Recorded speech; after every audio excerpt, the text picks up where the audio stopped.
The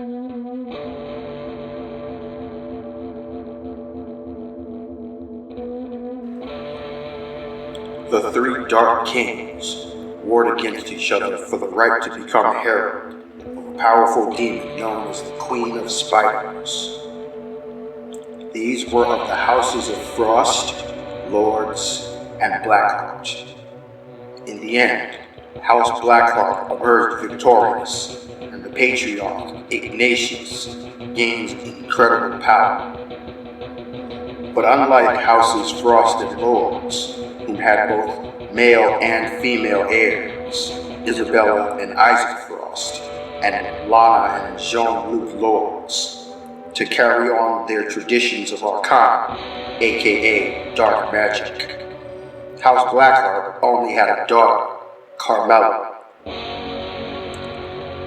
Though victorious in killing the heads of Houses Lords and Frost, Ignatius lets their children live, keeping those houses in order to serve as a network to his own empire, and takes on the sons and daughters as surrogates. This is why the three daughters call themselves sisters, despite not being blood relatives. The two sons, however, refuse to submit to their father's killing and leaves, of which Ignatius allows. Throughout the ages, the daughters, who would later be known as the Three Queens, would glean generations of knowledge as the world developed into modern society as we know it. For Lana, it was law and order. For Isabella, it was cunning and decadence. And for Carmella, it was war and combat. Meanwhile, they also strengthened their powers over the forces of the universe. These manifestations would be known as the Dark Brand for Lana, the Hand of Light for Isabella, and the Soul Drinker for Carmella. In their many studies abroad, Carmella learns of an age-old Japanese tradition utilized by merchant guilds to maintain order within their ranks. An underground fighting system where warriors, who would represent these wealthy benefactors, fought in battles to shift power and influence. Using her own resources and knowledge, she establishes a Western equivalent to this, what would be known as the underground.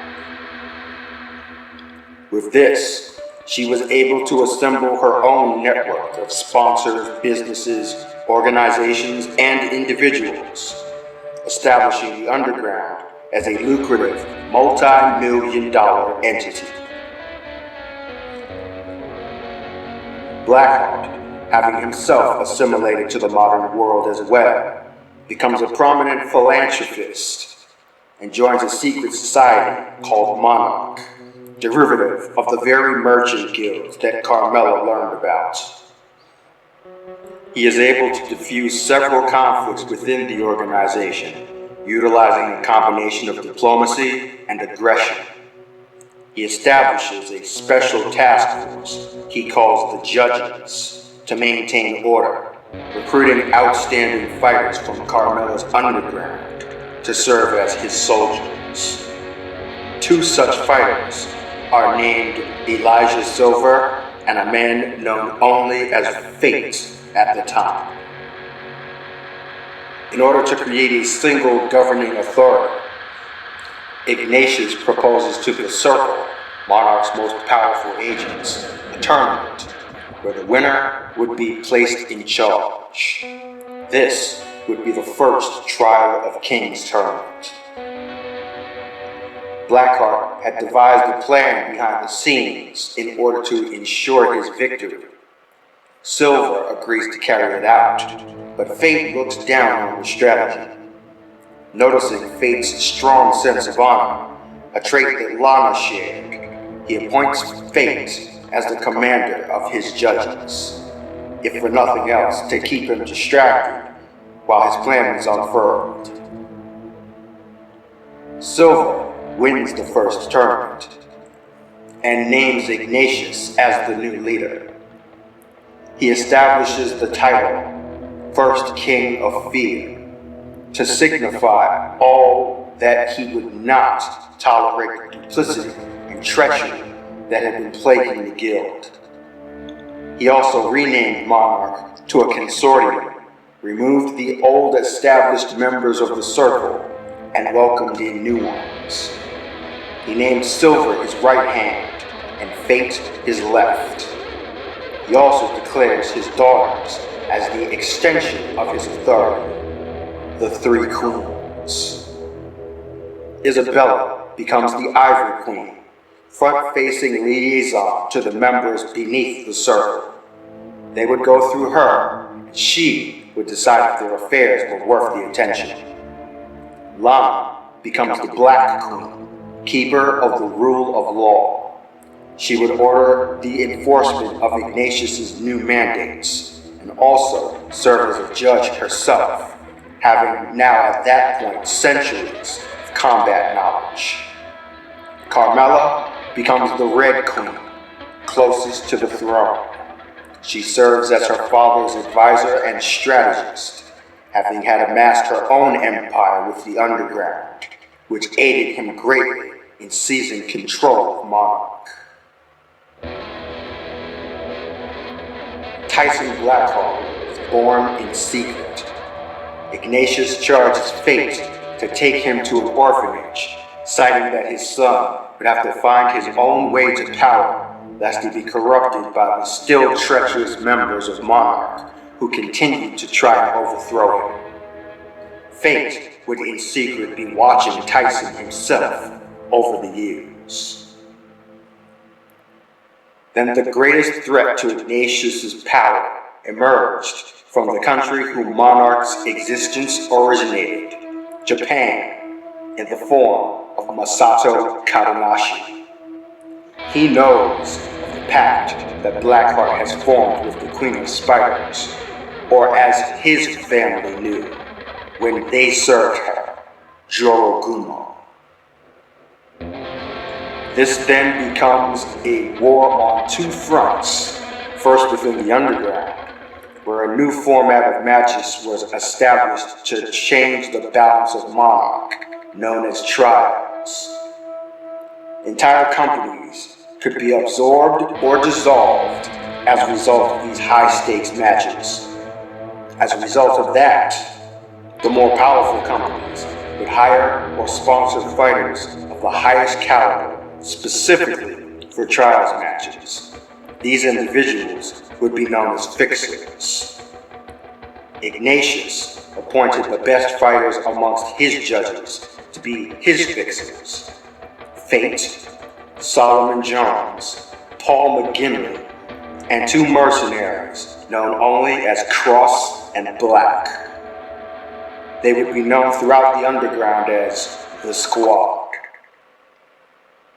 The other front was a worldwide search for an ancient artifact that supposedly could summon the spider demon Jorogumo to the mortal world again. Kadonashi sought it to take control of its power, and Ignatius to keep it out of the hands of anyone who would abuse it. The artifact is found to be a shrine located on a remote island off of Japan.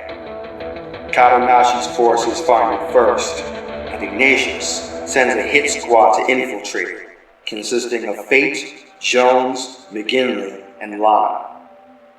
McGinley is badly wounded after going blood drunk, forcing the team to split up.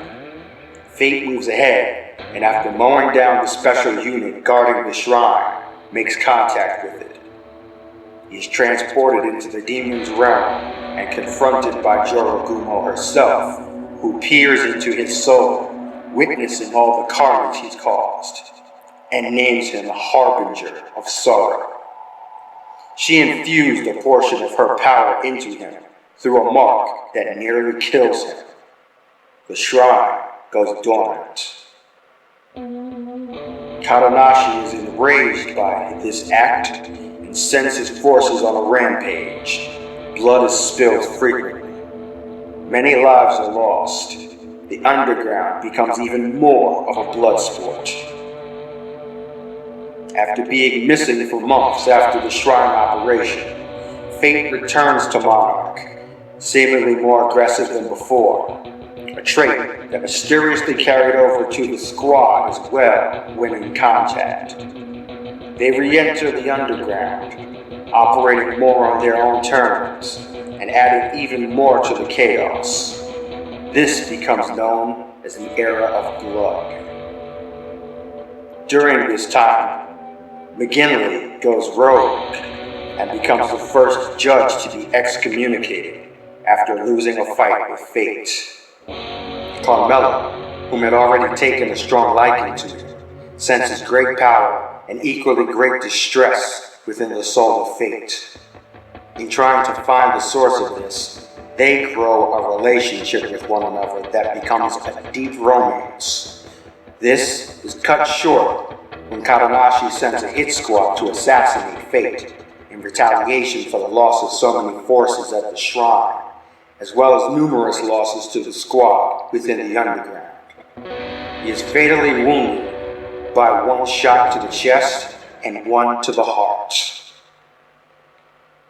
It's at this point while Carmella learns of the source, the mark made by Jorogumo, who is now about to take Fate's body as her own vessel and finally be able to once again lay waste to the mortal world.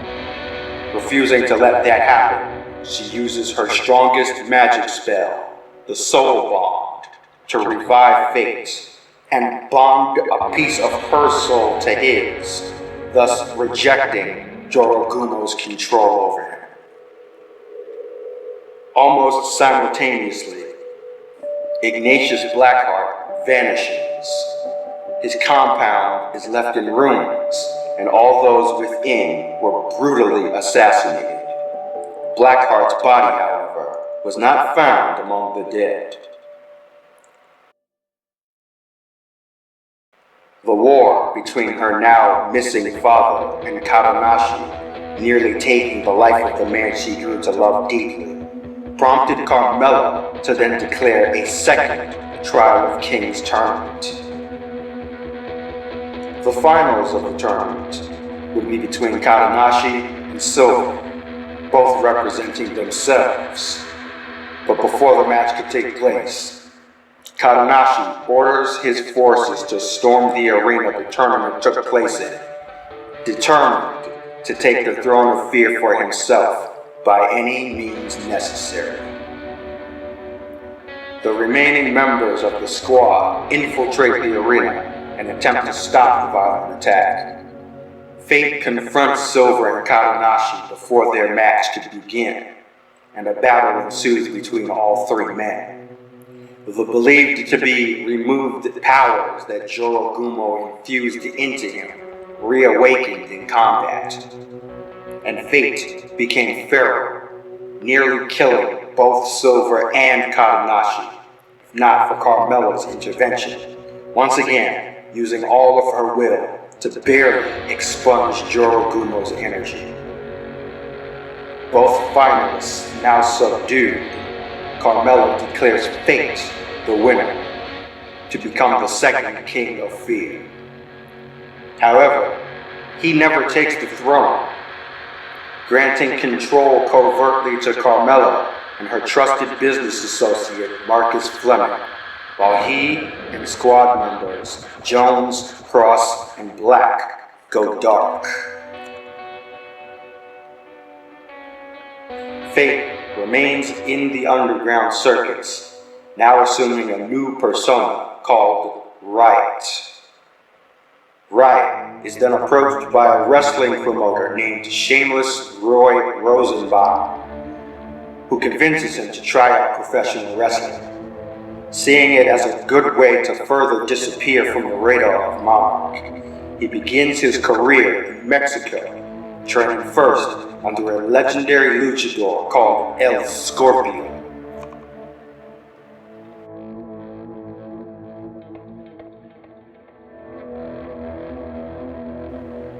Riot debuts in the US within the original WWA, with Shameless Roy as his manager. Months after this debut, he is followed by two mysterious masked wrestlers named Crossbones and Happy Face. They reveal behind the scenes themselves to be Cross and Black, whom apparently also went to hiding through the professional wrestling business. The Riot Squad is born. Meanwhile, Solomon Jones becomes a private investigator after leaving Monarch. It's at this point that Riot meets Roy's daughter, Cindy, and they begin dating. After a year of dating, Riot, real name Vincent Fate, and Cindy have a son and named him Evan. The relationship between the two strains soon after, however, as Riot is focused on pro wrestling and reluctant to open up to Cindy about his life and his past. She breaks up with him and relocates with Evan from New York City to San Francisco.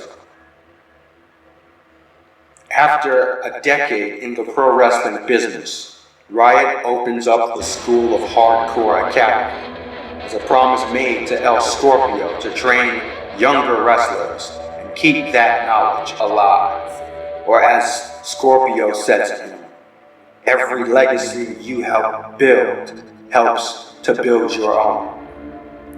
The first 5 students are a martial artist named John Payne, a street kid named Jason Jones, who was sent there by his father Solomon Jones, a street brawler named Tyler Riddick, a skateboarder named Chad Treadstone, and a fitness model named Sierra Kay.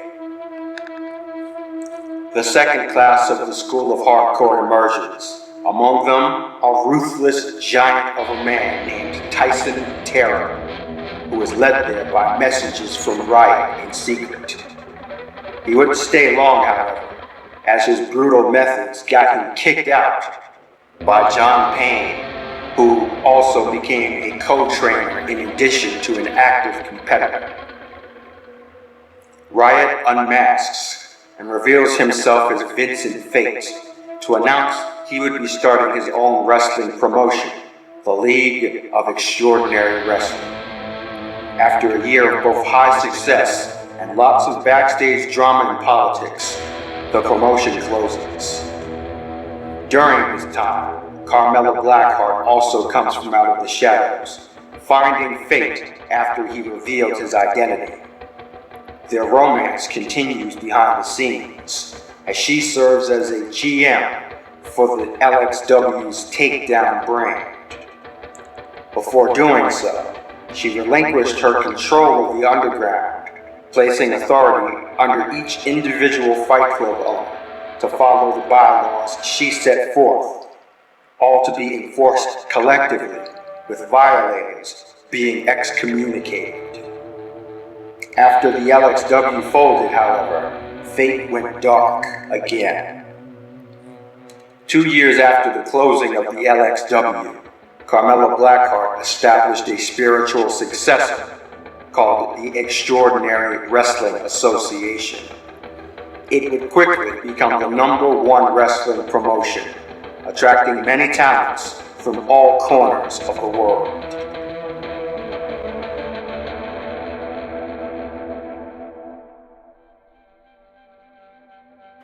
Tyson Terror appears in the XWA and reveals that his real name is Tyson Blackheart, and that he is the long-lost younger brother of Carmella Blackheart. As such, he holds dominion over not only the XWA, but Carmella's entire corporate empire, the Blackheart Foundation. He begins wreaking havoc, and a battle for control between siblings ensues. Simultaneously, members of the Circle, whom are suspicious at this point by the absence of the King of Fear, which included both Kadonashi and Silver, demand judgment be passed on Fate, as well as the Red Queen, for an alleged collusion of of holding the still vacant throne of fear hostage. In an attempt to intimidate Carmella to act, a rogue member of the judges named Gunner was sent to attack a top XWA superstar. That individual would be Christian Phoenix, who would be out of action for months as a result. Meanwhile, a woman who went by the name Cordelia, whom was briefly within the XWA, viciously attacked Carmella in similar fashion, dealing her a severe concussion. It would be later found out that this woman was Marlena Fate, Vincent's first child. She finds out about the existence of Monarch and issues a challenge to trial by combat for the title of Red Queen, of which the new commander of the judges, Asia, must execute despite Carmella's condition. Finally, with enough votes amongst the members of the circle who pledged fealty to him, Tyson Blackheart was able to declare a third Trial of Kings tournament. Meanwhile, Riot had gone back to the underground, of which is where Carmella found him, struggling still with the powers that kept him alive that he had no knowledge of. The past finally coming back to haunt them, they faced the judgment of Monarch, and the third Trial of Kings tournament commences. Throughout the course of the tournament, it was revealed that the Ivory Queen, Isabella Frost, had a hand in all of the scheming and plotting, an elaborate attempt to seize the title of Red Queen herself, and in the process assist Tyson to become the third King of Fear, a title believed should have been his birthright. Marlena refuses to be manipulated, though, after being attacked by another rogue judge named Bloody Mary. She forfeits her challenge to Carmella after their reconciliation, and Carmella then names her as her right hand. Carmella then challenges Frost to trial by combat for the title of Red Queen in a match between her and Marlena versus Frost and Mary. Carmella defeats Isabella, defending her role as the Red Queen and declaring she would not be challenged by anyone further. Riot defeats Tyson Blackheart in the finals to defend the title of King of Fear. This time, however, he would declare himself as king, and that no further trials tournaments would take place. Anyone who wished to take the throne of fear would need to face him in combat directly. Carmella, soon after the tournament ends, reveals her secret burden to Riot. Her knowledge of Jorogumo's mark, his own death, and the soul bond they now possess. From this point onward, they would face whatever challenges came forth together, the old king and his Red Queen. Carmella Blackheart announces the re-establishing of the WWA, and also her stepping down as the president of the XWA. This move serves a double purpose: to oversee her organizations from afar, while she and Riot deal with the still rumbling aftermath of the third Trial of Kings tournament. And so, the story continues.